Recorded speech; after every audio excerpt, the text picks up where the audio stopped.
ನಮಸ್ಕಾರ ವೀಕ್ಷಕರೇ, ಮಧ್ಯಪ್ರದೇಶದ ಗ್ರಾಮವೊಂದರಲ್ಲಿ ಒಬ್ಬ ಮಹಿಳೆ ಚಿಕ್ಕ ಮಗುವಿನ ಮೇಲೆ ಮನಬಂದಂತೆ ಥಳಿಸಿರ್ತಕ್ಕಂತಹ ವಿಡಿಯೋವೊಂದು ಸಾಮಾಜಿಕ ಜಾಲತಾಣಗಳಲ್ಲಿ ತುಂಬಾನೇ ವೈರಲ್ ಆಗ್ತಾ ಇದೆ.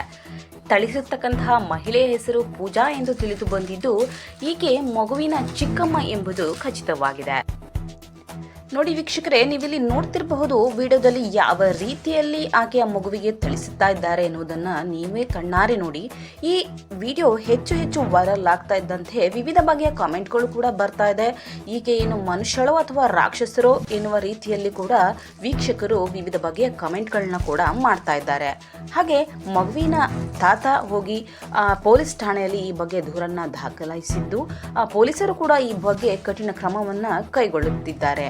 ಹಾಗೆ ಸ್ಥಳೀಯರು ಕೂಡ ಈ ಘಟನೆಯನ್ನ ನೋಡಿ ತಿಳಿದ ನಂತರ ಆಕೆಗೆ ತಕ್ಕ ಶಿಕ್ಷೆ ಆಗಬೇಕು ಎಂದು ಪೊಲೀಸರಿಗೆ ಕೂಡ ಸ್ಥಳೀಯರು ಕೂಡ ಆಗ್ರಹವನ್ನ ವ್ಯಕ್ತಪಡಿಸಿದ್ದಾರೆ. ವಿಡಿಯೋ ಮಾಡುವುದಾದರೆ ಮಾಡು, ನೋ ಪ್ರಾಬ್ಲಮ್ ಎಂದು ಕೂಡ ಈಕೆ ಹೇಳಿ ಆ ಮಗುವಿಗೆ ಚಿಕ್ಕ ಮಗು ಎನ್ನುವುದನ್ನು ನೋಡದೆ ಮನಸೋ ಇಚ್ಛೆ ಹೊಡೆಯುತ್ತಿದ್ದಾರೆ.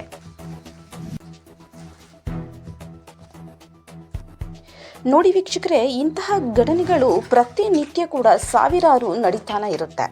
ಕೆಲವೊಂದು ಘಟನೆಗಳು ಬೆಳಕಿಗೆ ಬರುತ್ತೆ, ಕೆಲವೊಂದು ಅಲ್ಲೇ ಮುಚ್ಚಿ ಹೋಗುತ್ತೆ. ಇಂತಹ ಘಟನೆಗಳನ್ನು ನಾವು ಬೆಳಕಿಗೆ ತಂದು ಈ ಕೃತ್ಯವನ್ನು ಎಸಗಿದವರ ವಿರುದ್ಧ ಕಠಿಣ ಕ್ರಮವನ್ನು ಕೈಗೊಂಡಾಗ ಮಾತ್ರ ಇಂತಹ ಘಟನೆಗಳು ಮುಂದಿನ ದಿನಗಳಲ್ಲಿ ನಾವು ಮರುಕಳಿಸದಂತೆ ಅವುಗಳನ್ನು ತಡೆಯಬಹುದಾಗಿದೆ. ಈಕೆಗೆ ತಕ್ಕ ಶಿಕ್ಷೆ ಕೂಡ ಆಗಬೇಕು, ಹಾಗೆ ಆ ಮಗುವಿಗೂ ಕೂಡ ನ್ಯಾಯ ಸಿಗಬೇಕು ಎನ್ನುವುದು ನಮ್ಮ ಉದ್ದೇಶವಾಗಿದೆ.